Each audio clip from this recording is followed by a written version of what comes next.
Hello everybody and welcome to a very special episode of Save Slot 3. I am your host, EOF Gives me joined this week by Mass of Das. Hello. And Chris, we are here talking about the PlayStation 2. Woo boo. Woo boo. Yeah. So we'll talk about our love and hate for the PlayStation 2 and then some games we like because we're not all negative all the time, although negativity gets us views. So, who knows? So, PlayStation 2, Chris, what was your sort of background with it and how did you get yours and etc, etc, etc? Okay, so I had a PS1 after the Mega Drive. That's the system I had. So the most sense for the next system to have is the PS2. It was not the one came out first because the Dreamcast came out first, which I did buy first of the two because I was saving my money to buy a PS2. And I played a Dreamcast and I bought a Dreamcast. So I got the PS2 for Christmas. It was the year after it came out, so it must have been Christmas 2001 because it came out 2000. Am I right? Yeah, Europe, I never know. I feel like it was still 2000 here, but it could have been early 2001. But still doesn't affect the story. Yeah, so I believe it was basically the year after I got it, and I think we got a bundle. I got it for Christmas from like Choices Video and stuff. As that, and I think it came to Ready the Rumble boxing, which I already played because already had or something on Dreamcast. It was Crash Bandicoot Wrath of Cortex. I feel something else like an SSX or something, but then that was launch game and it was a couple year in. I had a few other games, like I think it was called X Squad or X Force, and I think it's Donald Duck, Quack Attack, and stuff at launch. And obviously, it was a DVD player. It was the first DVD player we had, which is obviously was the sort of a big thing as well for the PS2. I got quite a few use for that first sort of period. So obviously, Dreamcast was slowing out, especially in 2000. One for stuff like new releases, but I do really always remember buying. It was with my cousin, and I bought Headhunter on Dreamcast, and he bought it on PS2, and he's like, "What are you putting on Dreamcast for?" But yeah, I still bought it on the Dreamcast over the PS2. But then it sort of died for me, the PS2, because the Dreamcast dead. I bought a GameCube myself with my own money, and then I started playing that. And then it would have been Christmas 2002, got an original Xbox, and then the PS2 out of the three was the least played. Then it was just the odd exclusive, and that was rare because obviously 2002, 2003, young teenager, haven't got money to buy new releases every week like I do now. Right, like you do now. Yeah. Nice. Well, for me, I got a PS2 in 2001 as well. Mm-hmm. We got it with Jak and Daxter, which had just come out. And I think that was it. There was probably a racing game, but I couldn't tell you which one it was, and it wasn't a big one. It didn't hold in. It might have been Race of Champions, if I think about it. I don't even know what that is. It's like a weird rallycross game that had David Coulthard in it. Right. It was okay. But I think that was the two games. So the story, I've told this story many times on this channel and on the previous channels. Basically, on Christmas Eve, 2001, my dog decided to get into the Christmas presents and chewed the PS2 to death. So I've never had so the console survived, and the cables for the console survived, but nothing else did in the main box. So my poor mum and dad had to go out and buy 2 replacement controllers on Christmas Eve. So I've never had a DualShock 2. We had a Mad Catz one, obviously we all know, and then this other one, which is and I've shown you this controller before. It was like a huge black controller that had a really short cable. Right. It was massive. It was bigger than a Dreamcast controller. It was bigger than a Duke. It was huge. These 2 third-party controllers. So I somewhat feel like that maybe colours my opinion of the PS2 because I've literally never had a DualShock 2, which is quite funny. But like you, we got it for a DVD player because at the time it was the cheapest DVD player, and my parents have always been quite into the newest tech for their TVs and stuff. So that was the main reason we got it. I remember us getting Space Cowboys, I think, on DVD, the film. Right. And Pokemon the Movie 2000. I remember that. Weirdly, I think the first DVD I bought, not had, but bought was Charlie's Angels. Oh, Charlie's Angels with Cameron Diaz. Yeah, that one. Yeah, good film. Terrible video game, but good film. Yeah. But yeah, I remember watching Pokemon the movie because that was one in the old DVDs where it had like the cardboard flip case Mm. and then like the clip. But yeah, the PS2 was strange because I was much like you. The PS1 was my main console. I didn't have an N64. I also had a Dreamcast, so I was still like, like I still played the Dreamcast quite a lot. But I was like, obviously it died by then. So I'd got Sonic Adventure 2, and I was like, well, there's no more games coming out for the Dreamcast that I know about anyway. So it was like, okay, we move on to the next thing. We did get a PS2 first of the follow-up ones that gen. I think it was a lot cheaper by that point. Second Christmas, I think it had a price drop. Like I said, it was bundled with Jack and Daxter and I think that movie, Space Cowboy, from probably Comet or Curry's or whatever. But yeah, other than JRPGs, the PS2 was really my second or third or maybe even fourth console that generation. Like it wasn't the main player, like the GameCube Yeah, see, and everything else. I agree. Like, it was like, so I had this short space where the Dreamcast was sort of the main console. Like, the PS1 obviously was still there at the time, and obviously, like, Final Fantasy 9 was really late for PS1. And I remember, like, the local video shop didn't rent. I can't remember them ever renting Dreamcast games, but they rented, like, PS1 games. So the PS1 was still, like, my main console along with the Dreamcast, and then PS2 got. But there's only, like, that short period, and then bam, there's the GameCube and the original Xbox, both in 2002. So it was only, like, maybe a year where the PS2 was, like, my main system, and then it was moving on to the PS and GameCube and the original Xbox. So, like, third-party games, like Need for Speed Undergrounds and stuff like that, I was buying on my original Xbox, and then some weird ones. Like I remember buying an NHL game, and I bought it on the GameCube because the GameCube obviously with the four controllers at the front, even though the original Xbox had that as well. But it's like, oh yeah, I'm buying NHL on GameCube because I got the four ports on the console. Yeah, for sure. For me, it was like such a backwards compatible machine as well. Like I really only used.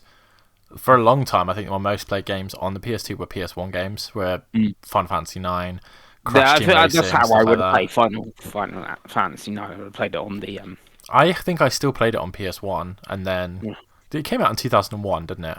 yeah. Yeah, because I remember, or maybe 2000. Yeah, I might have still played it on PS1. So I think I got the something. platinum version in 2001 or two Yeah. because it came with the Final Fantasy X demo. Mm. But yeah, that was that really. But we will talk about games because that's the most important thing. But yeah, before we get to our top 10 games, yeah, it's funny how we always rank the PS2 probably fourth in that thing. But I think the more I look at lists of games, I'm more like, I think in reality, if it'd been the main console, it would have been the one we liked the most because it has everything. Yeah, see, it's really weird. So obviously we're gonna get in our top 10, but it's like, the PS2 is like my full favorite of that generation, and then I look at my top 10 PS2 games, and like 1, 2, 3, 4, 5. Five of them are in my top 100 games of all time, with like four of them being, I think, in the top 50, sort of thing. And then, so it's like, yeah. The games I did play on the PS2, like, I really liked. It's just I didn't play that many games on it.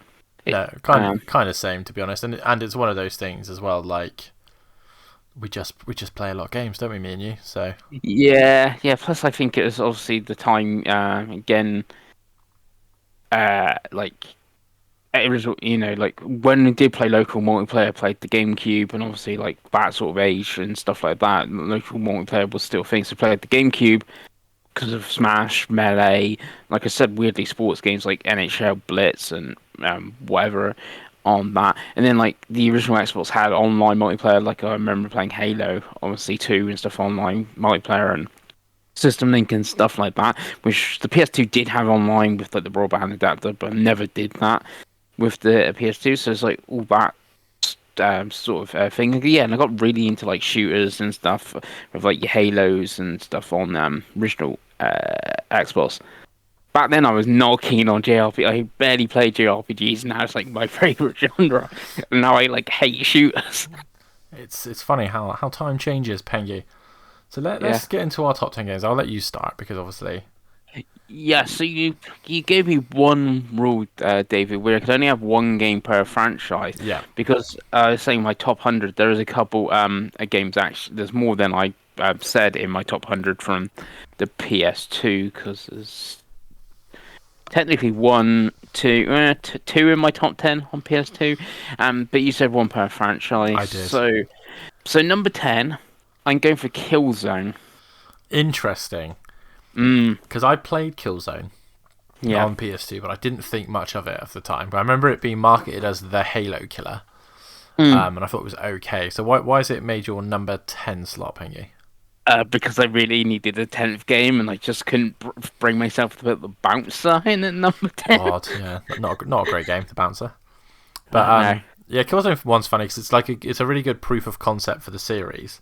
Mm. But really, it's the second game that sort of made it good. Yeah, right? number 2 is a really good one. But there is a HD port of this, which I There own is. digitally on PS. I own the digital version on PS3 because there is a physical that's hard to find. Which I've always thought, oh, I'd go back to that and see what what it's like still. Because like, back in the day, I would have thought it's, playing your Halos and your Blacks and I'm trying to think, Area 51, I think was then. Basically any first-person shooter I think I played back then, or tried to play. So I would have most probably thought it was quite good even back. Yeah, maybe like the DualShock 2 compared to the S-Type controller maybe would have let it down a bit. I'll never know, Chris. I'll never know. No. Well, my number 10 is a lot better than Killzone, and that is God of War 1. Mm. Pretty good game. The reason it's so low is because it's kind of a cheat because I've played it more on ports. So I did play it on PS2, but I've finished it on PS3, I think, maybe even Vita. But yeah, it's a hack and slash game. Like they were quite big budget games at the time. Like maybe a game that's on our lists later. But yeah, an introduction to Kratos. It was very late in the PS2 life. I think it was 2004, 2005. The first one, and then the second was even later. And obviously, this was probably the last PS2 game I played pre Xbox 360. And then that's why I didn't really play the second one until I said the PS3 HD ports. But it just was a really good evolution for like the old Streets of Rage beat 'em up games, just in a kind of like a Greek mythological setting and all that kind of stuff, and lots of angry shouting. And quick time events had really come into its own by this point. Obviously, it was in Shenmue, but it was sort of perfected in God of War 1. But yeah, God of War 1. It's a pretty good start to a list. But yeah, you're number 9, Pengi. Number 9 is Zone of the Enders. Nice. So your first Kojima game of this list. Yep, and my first many Konami games is weirdly as well. Was it the first game you bought just to play a demo? Pretty much, yeah. Yeah, I bought it just to play the demo of the tanker of Metal Gear Solid 2. That was also one of the biggest reasons why I wanted a PS2 still in like Christmas 2001 was because of Metal Gear Solid 2 coming. Or I don't know, I don't think it was out because I can remember going to get it. Metal Gear Solid 2. Yeah, but I actually generally like the main game. Similar to Crackdown, everyone goes, "Oh, Crackdown was not very good." Everyone just played it for demo, but Crackdown was actually a fun game, and so the Enders like big. Who doesn't like big robots shooting each other? Exactly. Mm. MGS2 was November 2001. Yeah, so I must have got it like January or with Christmas money then, if I got Christmas 2001. Yeah. But then releases were weird back then. We might have got it late in Europe. It was worldwide, but it was one of those where we didn't see stuff. It's not the same as it is now, where everything's on a... Yeah. You see 400 videos for it. Like we didn't know until you go into a shop and you see it and you're like, oh. Yeah, and it came with like the making of DVD as well, Metal Gear Solid 2 and all that. So yeah. Actually, so what is your? I'm actually completely wrong. It came out in February 2002. Okay. Yeah, that makes sense as well. Yeah. Anyway. Yeah. So in a very similar vein to my last one, my number 9 is Devil May Cry. Nice. Which of course was originally Resident Evil 4, and then they famously decided to make it a hack and slash game, and then they were like, this probably isn't Resident Evil 4 anymore, so let's make it our own game. was just a really polished game, much like God of War was later on. It was just kind of one of the first action adventure games where you just hack and slash the crap out of stuff in a like weird gothic setting. I think it still had set camera angles. Yeah, didn't it? it still has fixed camera angles. Right, much like the Resident Evil games before it. And Dante's such a cool character, such a cool intro, and then yeah, the fights are good, the weapons are good. It's a pretty short game as well, which I quite enjoyed. But it was just a kind of I was an edgy teenager at the time, so it was one of those. As an edgy teenager, you see the thing with the dude with the long white hair and the big coat, listening to rock music, hitting demons with a massive sword. You were like, "Oh, this is what I'm all about." But yeah, I really enjoyed Devil May Cry 1. Probably my favourite in the series, but it's a real nostalgia pick. 'Cause I know it's not the best game. It's just my favourite of them. I quite like 3, quite like 4, and I haven't played 5 enough, but I would imagine I'd like 5. I even don't mind the reboot. The reboot's okay. Yeah, the reboot's actually really good. I don't know. Yeah, people were weird and like, "Oh, it's not my Dante," but it's actually a really good game. Yeah, it's a pretty solid game. But yeah, the first game, absolutely amazing game. It was always quite cheap. I think it was a 2001 game. So by the time I was going to Game Station and buying PS2 games, it was like 10 quid. And I was like, I'll try this game. This looks cool. But yeah, Devil May Cry. Nice. So my next one is another early sort of PS2 game. It's Dark Cloud. Nice. Yeah. So this is a bit of a weird one. It's like an RPG farm simulator dungeon crawler game.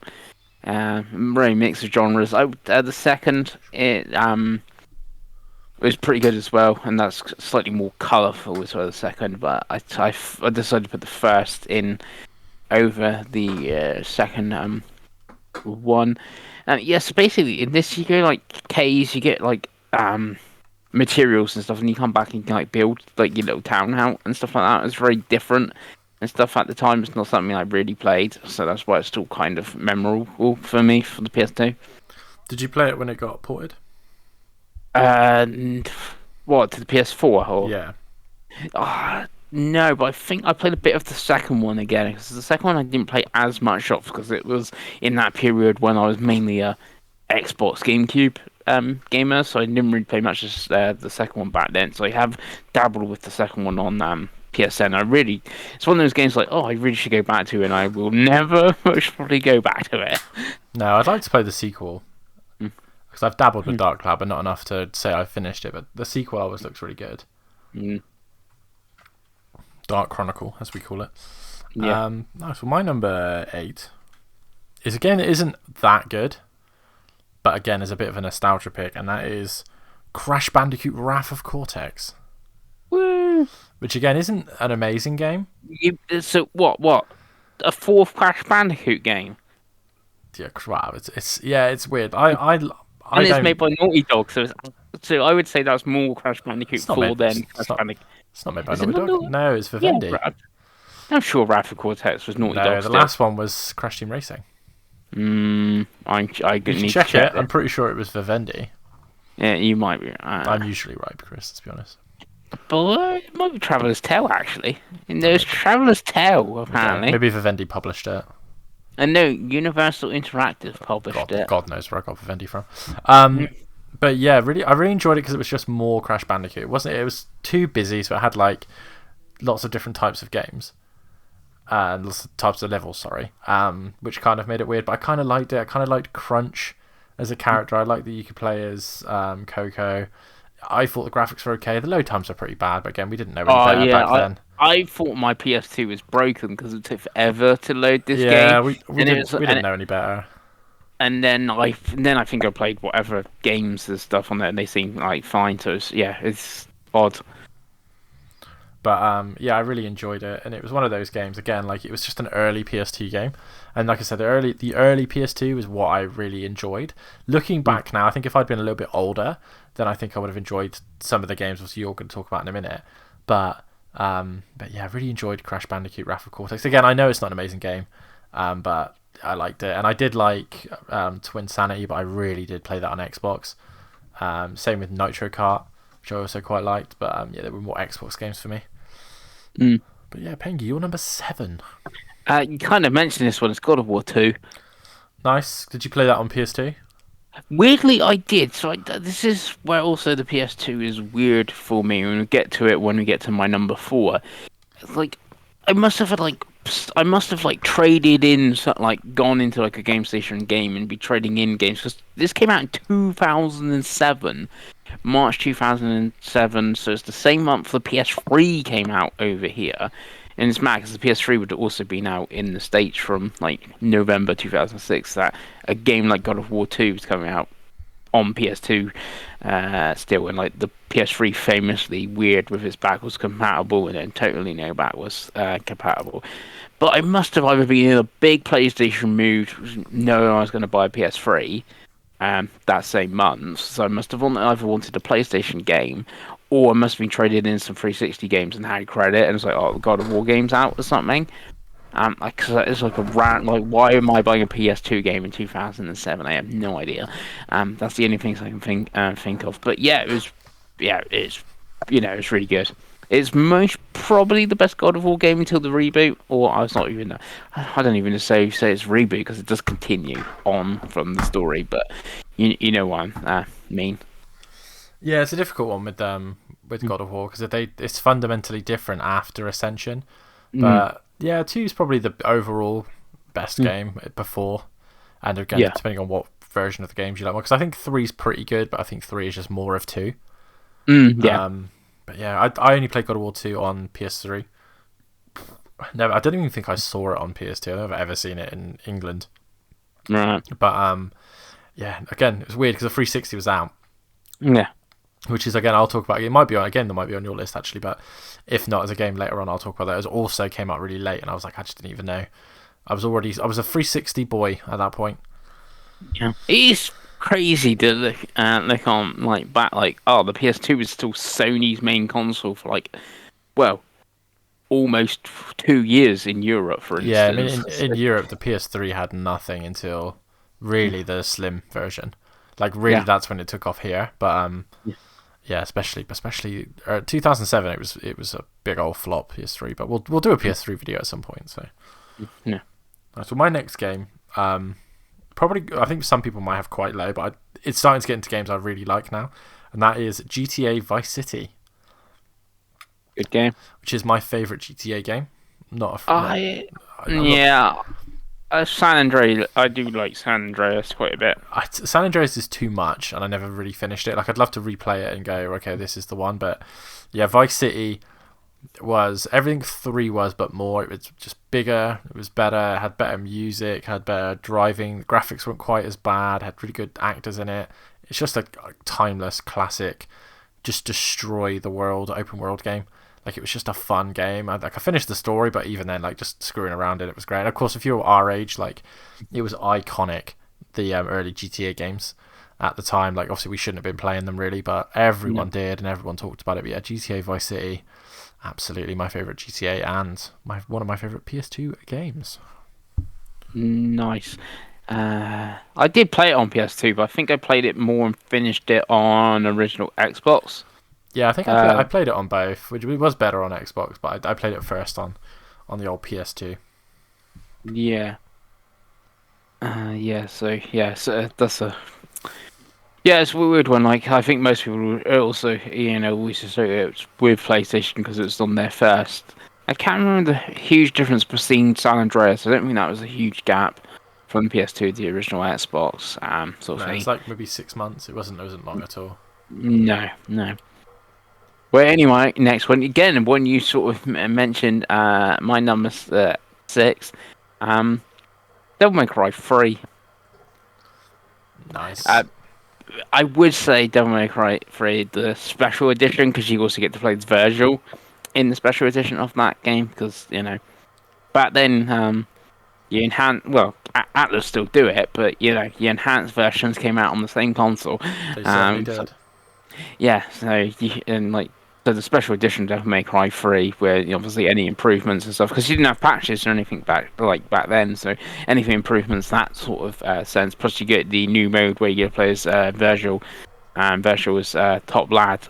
But yeah, it's just the best Devil May Cry, and like it gone from the fixed camera angles and stuff like that, which number one had. We don't talk about number two, No. so that So 4 and 5 are like four. Four came out quite a little bit after this, and I thought it was fine. It's sort of, five's good, but yeah, Devil May Cry 3 is the best of that. I don't know if it's the best of that genre anymore because you have Bayonetta, which is very good, but it's one that is up there if you want like the hack and slash, cool style, pull off combos and get your SS rankings and all that good stuff. Yeah, for sure. And I quite like 3, but I prefer 1. But yeah, I think 3 is pretty great. 4 I also really like with Nero. Mm. Nice, Pengi. So my next one is Burnout 3 Takedown. Yeah. All 3 I played all 3 of the Burnout games on PlayStation. Nice. 2 was close, but I think overall Takedown is just a better game. I also played this a lot on original Xbox because of the own radio thing, but again, I played it first on PS2, absolutely adore the series. Wish it would come back. I don't mind Paradise, but I really think that Burnout 3 Takedown was the sort of pinnacle of the series. Just a fun arcade racer where you destroy everything. Really got that formula right. Really good music, good graphics. Like EA was good at this point, and it was just hit. That game just hit so well. Like even from the first time you played the first game. But yeah, it's a great series. Criterion are the best, and I loved that game. I've never. So I really like Paradise. That's if you said what's your favorite Burnout game, it would be Paradise. But I played that a lot online with 360, with a bunch of Americans and Mexicans and that played it like all the time, sort of thing. But I've heard, and I don't know if it's true, so I've not really played it. Revenge is really good. Maybe even the original Xbox version of Revenge is better than the 360 version, but I've never played them, so I don't really know. Revenge on the original Xbox is better than 360 for sure. I think it's the music that's better. But yeah, the problem with Revenge is it's too. I don't know. It's too. You can like hit the opponent. You can hit like the traffic. It's a little bit more grimy. It starts to get the problem that all games at that time had, where it started getting more grimy and orange looking. Okay. But whereas like Burnout 3 is still quite colourful and like fun. Right. Like it's way more arcadey than Revenge. Revenge is still a good game. It's a really solid game. But I think, again, I didn't really play it on anything but the 360. And I just didn't like it as much as 3. And I mean, I like Paradise more than Revenge. I think Paradise is still a pretty good game, but I prefer 3. I might be wrong here as well, but I'm sure the PSP one, I think it's called Dominator. Yep. I'm sure that got a PS2 port, but I might be... I think it did, because there was 2 PSP ones. There's one that's like a compilation game. Right. And then there's one that's actually like a new game. I'm pretty sure it did get a PS2 port. But again, I haven't played many of the PSP ports. Like, so GTA Vice City Stories was one that I was tempted because I did play that port. I would love to have played the MotorStorm port had I known that was a thing at the time. MotorStorm Arctic Edge, I think it was called. Yeah. I would have absolutely played that, but yeah, unfortunately, I haven't played them. Your next game, Pengi. My next game here, this is where it comes to very predictable Pengi, and my second Konami game on the list is Silent Hill 2. Nice, it's going to be a game we're getting a remake of soon, but a classic PS2 game, and I think it's not on my list because I don't like horror games, but I did play Silent Hill 2, and I just think it's an incredible game for the time. It's one of those games, and you obviously this is your pick, you'll talk about it more, but like it really suits the hardware. You know what I mean? Like the fact that it was a little bit rough and a little bit too much fog was actually like what suited it. Yeah, especially when they did that HD port where the fog was basically lifted and stuff like that. So why 2 over 3? Well, 3 is in my... See, because you did the one per franchise... I had to do it, Chris. It's the only way to stop you. 3 obviously missed the list. It's on my normal top 10, but because of your rules. Yeah, 3, I don't know. I think 2... It's obviously not the first one, because it's the second one. It feels a bit Resident Evil to Resident Evil 2, where like, second one, like, or Assassin's Creed to Assassin's Creed 2, and use a more modern, that's measured 20 years ago now. Pretty close. more modern take of like the second one perfected like the ideas of the first one. It's like, oh, we're getting a Silent Hill remake. We're not getting a Silent Hill remake. We're getting a 2 remake because it is that game. It set the standard for the series. 3 is really good though. 2 and 3 are excellent. 1 obviously is decent as well. 4 is weird because it's not really a Silent Hill. It is a Silent Hill game, but it's not in Silent Hill. And then you're going all to the weird ones and stuff like that. Yeah, but 2 is like sort of like the peak of the series. I think really it did come to original Xbox quite a bit later. I did play it on over there as well, but like it was like a few years after the PS2 thing, and it's like getting sort of that early PS2. I think it was 2 discs, came in a cool cardboard box and everything like that, sort of thing. The remake, I'm like, it's weird because they put out new screenshots and stuff like that, and James Sutherland, like, they've changed his face and that. It looks way better from the trailer and stuff like that, and I really like the medium that Blooper did, and I always feel the medium's called Silent Hill the Medium or something. People would have really liked that game, sort of thing. But then I'm like, it's Konami. They're gonna mess up the remake somehow. I don't know how, but they're gonna mess it up. Or like I don't. Yeah, so it's a weird one to be looking forward to. And then they come out like October, and the Until Dawn remake could come out the same month, and that'd be better because Sony are doing it. Are making it. Well, I don't really trust Konami as much. Yeah, and like we said, it's a game of the era. So, I don't know. We could have a whole rant about all these remakes and remasters that are coming out now, but we'll save that for the podcast. So my next pick is a bit more of a rogue pick. There's not many people that would also pick this, and it is in fact a game that is still stuck on PS2, I believe, and that is Kessen. So for those that don't remember Kessen was an RTS spin-off. I say RTS, it was a strategy game spin-off of Dynasty Warriors. But more set in the sort of Japanese shogun era. It's kind of similar to what the book that the show Shogun's based on, the Tokugawa stuff. I just really enjoyed it. It was quite an early one again. I think it might have even been a launch title, Kessen. But you don't do any of the Dynasty Warrior fights in the first Kessen. Like, you literally just like move your stuff around on the board, and then it does like Dynasty Warrior sort of action as like the battle scenes. Like, it's a proper turn-based thing. I just really enjoyed it. I enjoyed the campy story that had 2 sides. I enjoyed the like historical, like History Channel stuff where they would like tell you stuff about the actual battles, and I just really enjoyed it. It's one of those weird games. I remember playing it for hours. I remember actually playing it after I got my 360. Like, just being sat there like playing my 360 and be like, oh, I'm kind of bored of my 360, like, we'll just like play on my PS2. And I remember sitting there for an hour and a half doing like 2 levels because each level was so long. Just playing, and I enjoyed it. And it's one of those games that, should I ever buy a PS2 again, it's one of the first games I'll buy, because I'm like, I really want to play Kessen, and I haven't got another way legally to play it. Kessen 3 was the last one in 2005. I think all 3 of the Kessen games are massively different from each other. Yeah, because it's saying 3 is based on you know who I mean, Nobunaga.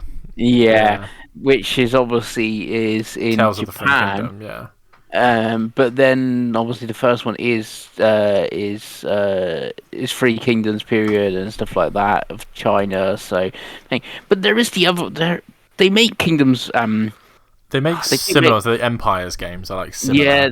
Yeah, and they make is it the Romance of the Three Kingdoms is similar as well? Yeah. They make similar games, but they don't really make. Yes. I think unfortunately those type of games are ruined by modern gaming. Another rant we should have, really, but it's just like Kessen was just it was janky, but it was complete, and it was like big, but it was also small budgeted. Like, it wasn't downloading and all that stuff that I hate about modern games now. But I really enjoyed Kessen. Again, it's one of those, if you put Kessen in my hand now, I'd play it, and I'd be like, why did I love this? But I'd still love it, you know. Pengi, your next game. My next game is Kingdom Hearts 2. Nice. So Kingdom Hearts 1 was really close for me, but I really didn't play it on PS2. So I was like, I can't really put that. But yeah, Kingdom Hearts 2, Pengi. Talk to us about Kingdom Hearts 2. Again, this is like the weird, like, I don't get how I play Kingdom Hearts back, when the PS2 was the main console. Because I didn't play the Final Fantasies on PS2, even though I played 7, 8, 9 on the PS1. But I missed the Final Fantasy, never bothered with them. But I, some reason, played the Kingdom Hearts games. Obviously, played the first one first, and like that. Hence why I went and played the second one. Yeah, and like really good action RPGs. They're more action RPGs than JRPGs because it's real combat. But then JRPGs are now real combat and stuff. So like, what is a JRPG? Sort of thing with obviously Disney characters, and who doesn't love Disney characters? Stuff like that. Thing. Yeah, it's not my favorite of the series. I really like Birth by Sleep. On the PSP, that's my favorite. But 2 is a close second to that one. Yeah, really good series, very convoluted series as well. Come the end, so who knows when Kingdom Hearts 4 comes out, what it actually be about and what we're actually doing. Yeah, it was still kind of weird on PS2 by the time we got to Kingdom Hearts 2. But yeah, I really enjoyed Kingdom Hearts 1 when I played it later. I played it a couple of years ago actually, and really, really enjoyed it. I think at the time, because I've always wondered, I've always sat there and gone, like, why the hell did I not like this? Like, I love Final Fantasy. I did play the Final Fantasy games on PS2. Like, this should have been for me. I think, honestly, I was at the age where if I didn't want to be seen buying a Disney game. As weird as that sounds, like, I don't think I wanted to be going into a shop and buying a game with Mickey Mouse on the front and being like, oh, yeah, this is the game I want. Like, I think, again, like, the edgy teenager stuff caught me out because I would have been, about 12, 13 when these games were coming out. So it's like, oh, I don't know. But, yeah, I really loved 1 when I went back to play it, and I really want to play 2 when I get a chance. Again, they're easy to play now. They're on everything. But apart from, well, they are technically on Switch, but that's beside the point. But yeah, I would love to go back and play the PS2 originals. I know because obviously you had three of them were on PS2. No, only 2. The first and second. Oh, it was Rechain and Memories Only America. Yeah, I don't think it came out here. Yeah, I think that might have been America because I know for sure that one of them is on. One of the weird ones got ported to PS2. I think it was Rechain and Memories. Yeah, we didn't get it. Yeah, so it just came out in America. But yeah, I'd love to, if potentially moving to America next year. So I'd love to get those 3 games and play it. Maybe get you one, Chris. But yeah, Kingdom Hearts is a cool series.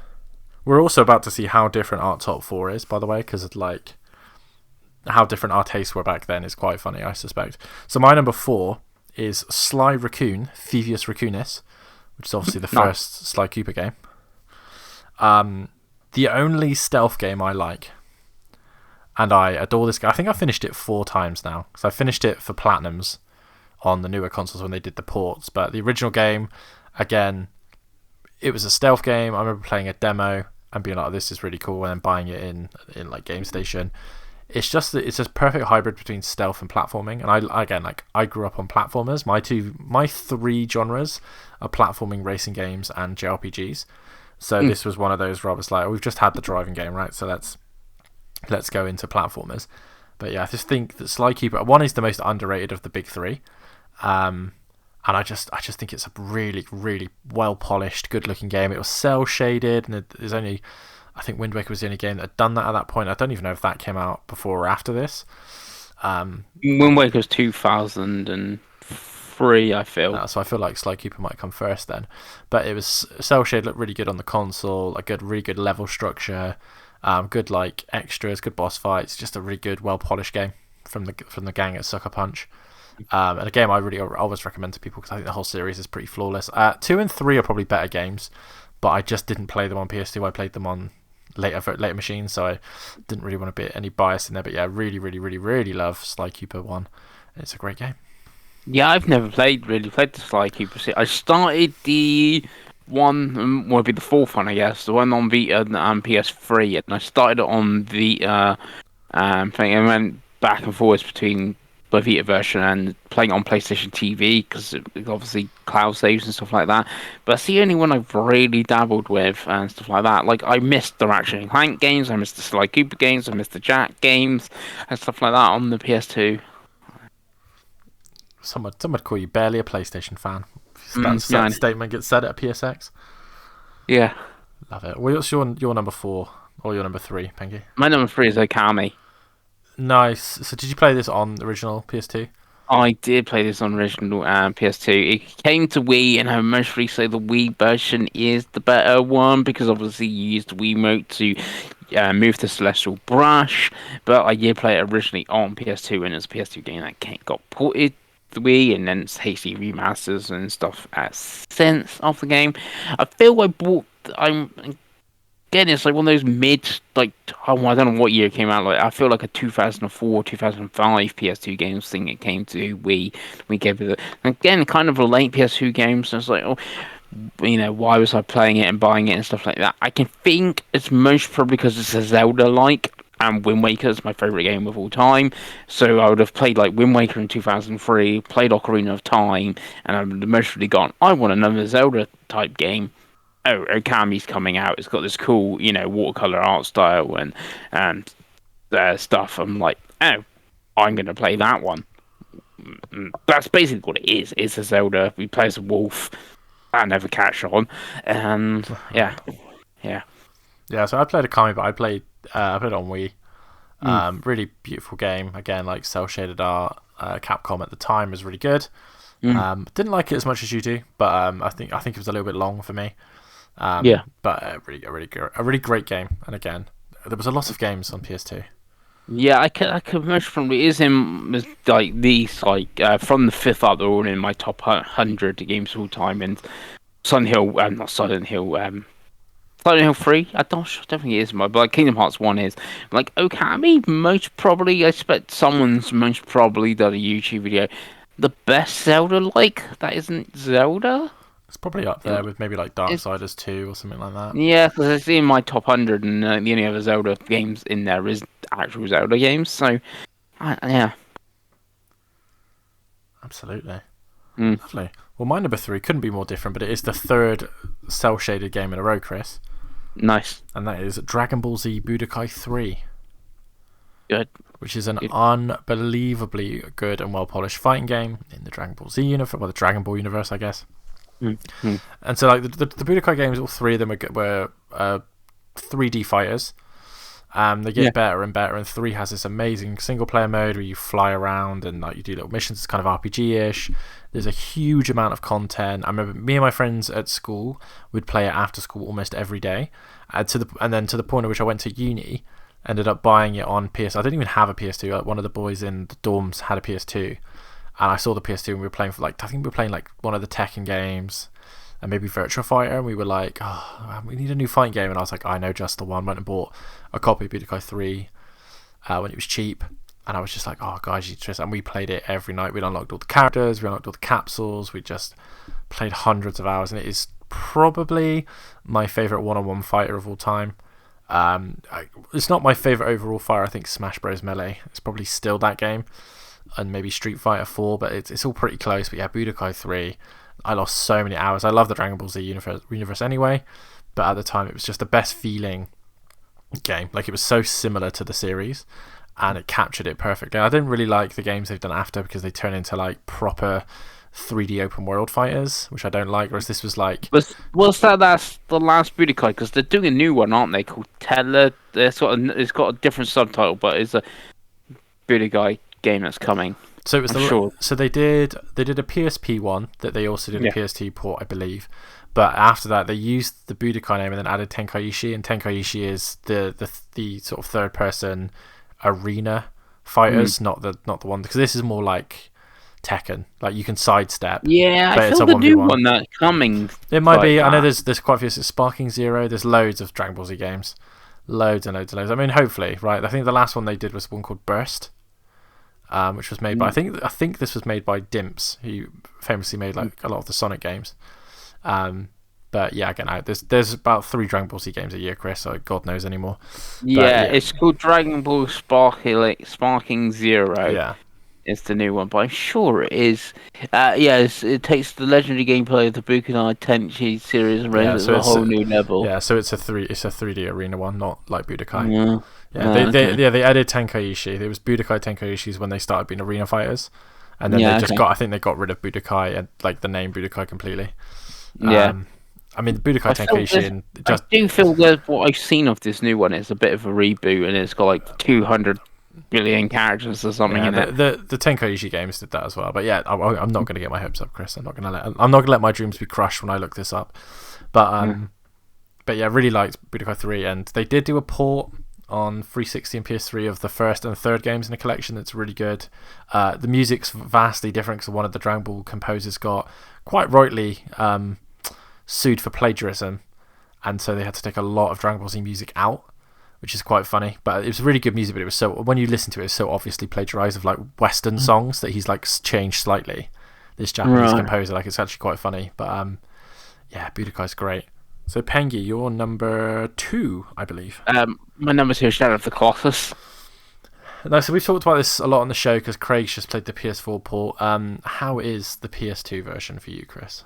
PS2 version was absolutely great back in the day. Now this one I do 100% remember picking this up and remember being in game and thing in like, again, PS2 was still like new, but like the cardboard case and stuff like that, and it had like, oh, it's from the creators of Eco, and it was in this like on a sale or something like that. I was like, oh, I love the Eco, which would have been in my top 10 because we decided they were Team Eco, and So it's the same series, isn't it? Really? yeah, it's the same series because Last Guardian would also count if that, of that series. I remember it being so I don't know why. I guess I wasn't reading like PlayStation magazines or something back then because Xbox 360 and stuff as our like GameCube magazines, but like seeing obviously who it's from and stuff like that didn't sell, like the cool cardboard case and the art books and stuff like that. So first like that first impression, then the game when I played it, it's like nothing like I've really played at the time and stuff like that. And I know you're gonna really hate this, but it was more very artsy, Dave. Yeah, it was probably the first game that was like that, really. Yeah, like now it obviously I obviously would have had the budget and like the remake and stuff at the end of the budget, but like now this would be like I could see an indie team doing something like this, and like if we were doing PS3 lists, like Journey's up there, like those sort of games, and this is like the first one of them I played, like especially like I would have been playing Gears of War and stuff on my 360, with like big muscly like dudes just shooting stuff and like big cinematics and explosions and that, and then like this was like completely different and like I said, more artsy and stuff like that, sort of thing. It's take it how you will, but it's like, oh yeah, it's great, and it's sort of like this is sort of games like now going forward, games I play and stuff like that. Like I think stem back to things like Shadow of the Colossus and what I now like. Yeah, and I think it's, like I said, it's one of the earliest versions of that, and it was a late PS2 game. I didn't really hear about it until PS3 personally, so I haven't really played it. It's one of those games I like to wind you up about, but it's more just winding you up. Really. Yeah, you now need to play the PS4 remake. Yeah, it's one of those I'd like to get to eventually if I get the time. If Craig's playing it and doesn't hate it can't be that bad a game, right? But yeah, the PS2 version. We've slowly turned Craig into more. We're gonna get him playing Persona and stuff. I think Craig's more like you than you are now. I think Craig has become Chris Pengelly. He's given up everything he loves and he's become everything he used to hate. But there we go. But yeah, nice. Shadow of the Colossus. Well, my number 2 is a very different game, and that is Ratchet and Clank 1. Nice. Which is constantly my favourite Ratchet and Clank. I think the remake of it is probably the one that I like more. But yeah, the Ratchet and Clank games, I got the first one quite early on when it came out. I think it came out in 2002. Again, I like platformers. This is like a third-person shooter one where you have lots of crazy pick-up power-ups and weapons, and there's like cool driving levels. It was just kind of a continuation of that Crash Bandicoot feeling from the PlayStation 1, and obviously I've got this and Sly in my top 10. Jak and Daxter I think is okay. I think Jak and Daxter's a little bit overrated as a series, but it's okay, but whatever. I've played all 3 of the Ratchet and Clank games on PS2, but I really do prefer the first one.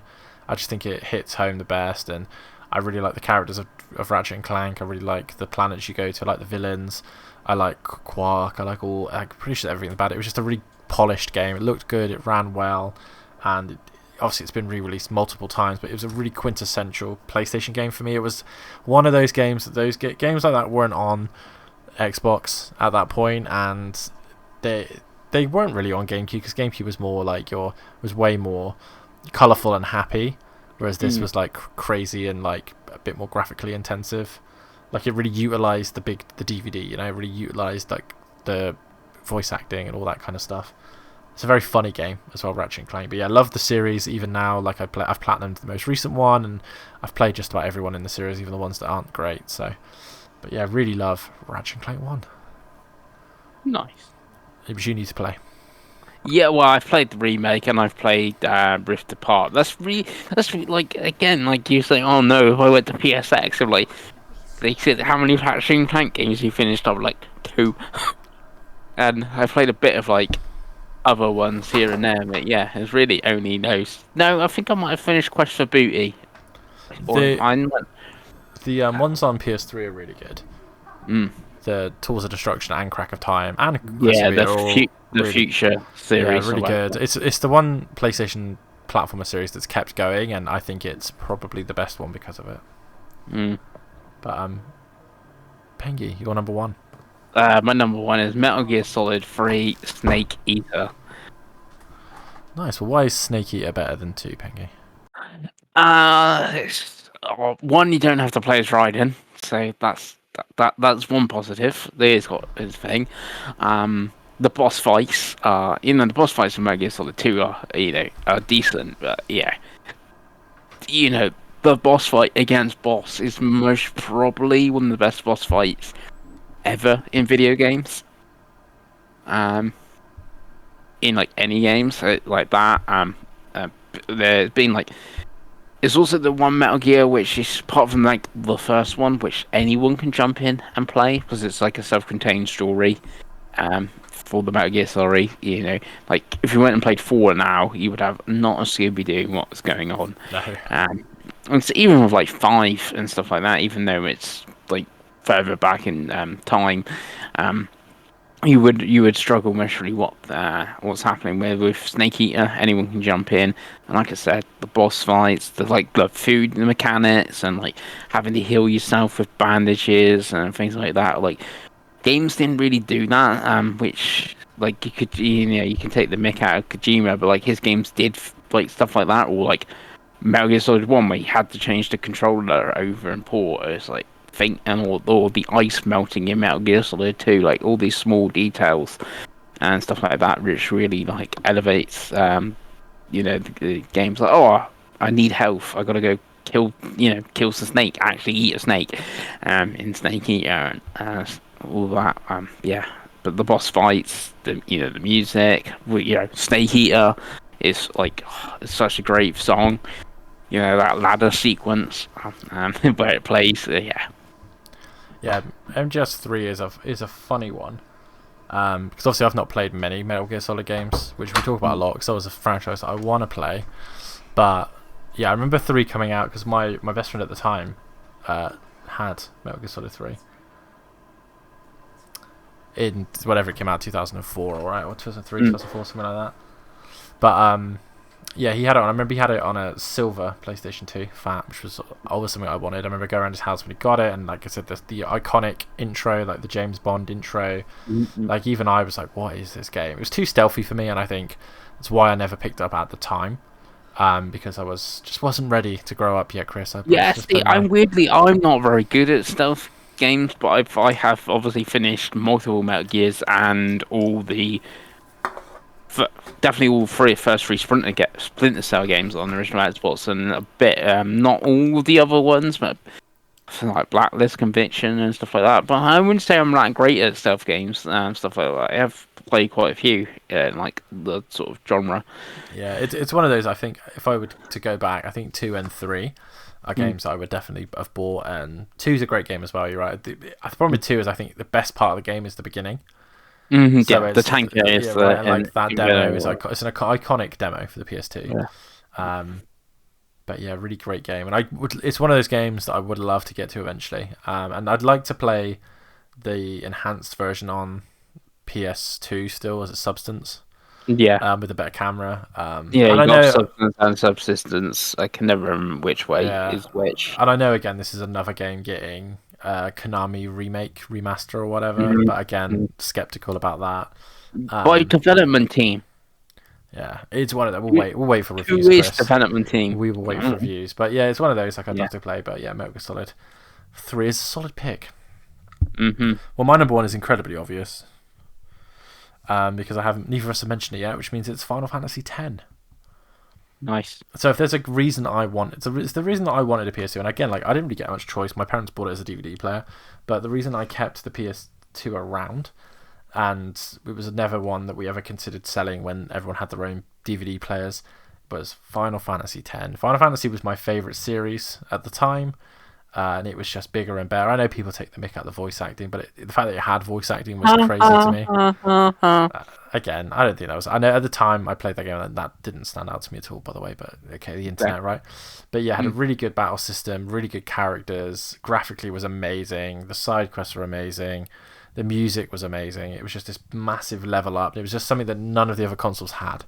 Like none of the other consoles had a turn-based RPG that was as good as Final Fantasy X, that was as big as Final Fantasy X, that was like, that stood out like Final Fantasy X. So it was the whole reason for me playing a PS2, the whole reason that I even stuck around with any of the other PlayStation consoles really was Final Fantasy. So Final Fantasy X, huge game for me. Love it. I love 10-2 as well. I think 10-2 is also a really underrated game. Has a really good battle system and job system. Yeah, you really like that job system. Yeah, it's a bit dressy uppy. I get it. It's a bit too Sailor Moon, but it's a good game. It's a good follow up. Didn't play 12. 12 was the one I was talking about earlier. Like 12, I missed because it came out after the 360. Like I remember it being announced. I think I was at school. Like I remember having a conversation with a friend at school, and they were like, "Yeah, Final Fantasy 12's coming out in 2006," and I was like, "Well, I'll be playing my Xbox 360 in 2006." But yeah, it's wild to think about that. But yeah, Final Fantasy 10, great game. It was my Kingdom Hearts, Chris. It was my Metal Gear Solid. Like you got you got a PS2 to play Metal Gear Solid. I had a PS2 to play Final Fantasy X. Yeah. It's one I missed at the time on PS2, and I have played a bit of the. Well, I don't know which actually system I did play it on, because the cloud save works on all three of the Vita, PS3, and PS4. I must be PS4 though. I feel like We played my recorded a podcast of me playing your save on PS4.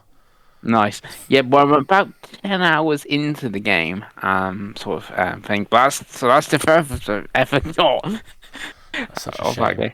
But yeah, So I really, could go back to it. And should. obviously 12, I've not played like any of 12 at all. 12 has one of the best opening cutscenes of any Final Fantasy game. Like it does a real good job setting up the world, and then I just didn't. When I played the PS4 port, I just didn't like the battle system very much. It's very MMO-y from what I know Yeah, of it. and like we've talked about it from before. Like for me, Final Fantasy really died after 10-2, and it became a series that I don't enjoy because it's not the turn-based type of game that I like. That really, for me, really, it got replaced by Persona. Because Persona is more like Final Fantasy X than Final Fantasy 16 is, for example, which is fine. Like again, like, it's like with you with Zelda, like it changes. Like if that's what it's going to be, then it's just something that I'm not going to enjoy. But yeah, Final Fantasy X, great game. Again, should I ever buy a PS2 again, it's definitely a game I'll pick up to play again, and I'm quite happy to play the PS2 version over any other version. It doesn't make any difference really to me. But yeah, Great face. nice. But yeah, that's our little hour-long talk about the PS2. I mean, we could talk about the games we wanted to play, but we could do that in another video.